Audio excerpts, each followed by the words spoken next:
कभी कभी ऐसा होता है ना कि कुछ शब्द सिर्फ शब्द नहीं रह जाते, वो हमारी पूरी भावनाओं का आईना बन जाते हैं। आज हम एक ऐसी ही प्रार्थना के सफर पर चलेंगे, एक ऐसी प्रार्थना जो हमें आभार, हिम्मत और विश्वास के असली मतलब तक ले जाएगी। सुनिए, इस प्रार्थना की शुरुआत ही कितनी गहरी है। ये कोई रस्म-अदायगी नहीं लग रही, है ना? ऐसा लग रहा है जैसे दिल से निकली एक सच्ची आवाज हो, और यही आवाज इस पूरी प्रार्थना की नींव है। तो अब ये प्रार्थना एक नया मोड़ लेती है, आभार की तरफ। पर यहाँ एक बहुत ही दिलचस्प बात है। ये धन्यवाद सिर्फ अच्छी चीजों के लिए नहीं है, नहीं, ये तो जिंदगी के हर उतार चढ़ाव के लिए है। सोचिए जरा, ये लाइन हमें उन बेशुमार नेमतों की याद दिलाती है जो हमें अक्सर बिन मांगे ही मिल जाती हैं, है ना? वो छोटी छोटी खुशियां, वो अनचाहे तोहफे जिनके बारे में हम कभी रुककर सोचते भी नहीं। और यहीं पर आकर ये प्रार्थना एक बहुत ही गहरा मोड़ लेती है। देखिए, ये सिर्फ सुख के लिए शुक्रिया नहीं कह रही, बल्कि उन तकलीफों और चुनौतियों का भी धन्यवाद कर रही हैं जिन्होंने सच में हमें वो बनाया जो हम आज हैं, मजबूत और समझदार। चलिए अब आगे बढ़ते हैं, देखते हैं कि जब निराशा घेर लेती है तो ये प्रार्थना उस बारे में क्या कहती है। ये वो हिस्सा है जो बताता है कि घने अंधेरे में भी उम्मीद की रोशनी कैसे मिल जाती है। हम सबकी जिंदगी में वो पल आता है, कभी ना कभी, जब लगता है बस अब और नहीं हो पाएगा। हिम्मत जवाब दे जाती है। ये लाइन बिल्कुल उसी एक पल को, उसी बेबसी को पकड़ लेती है। और ठीक उसी लम्हे में जब लगता है कि सब कुछ खत्म हो गया, ये प्रार्थना एक दिव्य शक्ति के आने की बात करती है।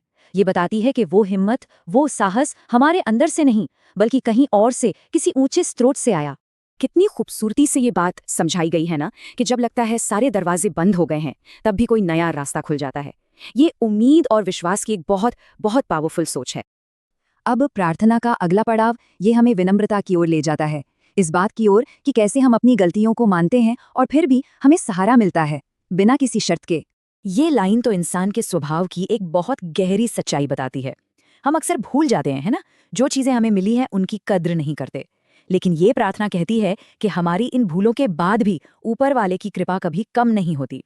मतलब हर गलती के बाद जो चीज हमें गिरने से बचाती है वो है उसकी करुणा, उसकी ममता।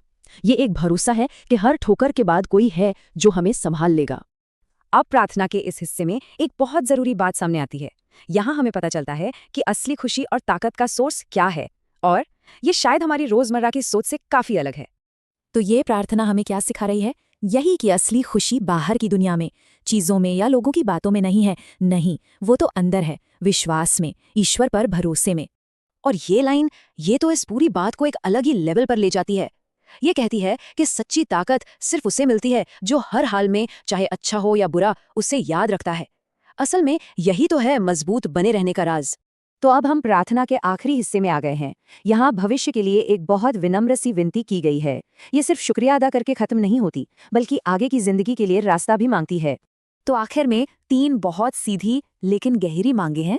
पहली, मुझे सही रास्ते पर चलने की हिम्मत देना। दूसरी, मुझे घमंड और बुराई से दूर रखना। और तीसरी, जो सबसे खूबसूरत है, मुझे इस काबिल बनाना कि मैं किसी और के चेहरे पर मुस्कान ला सकूं।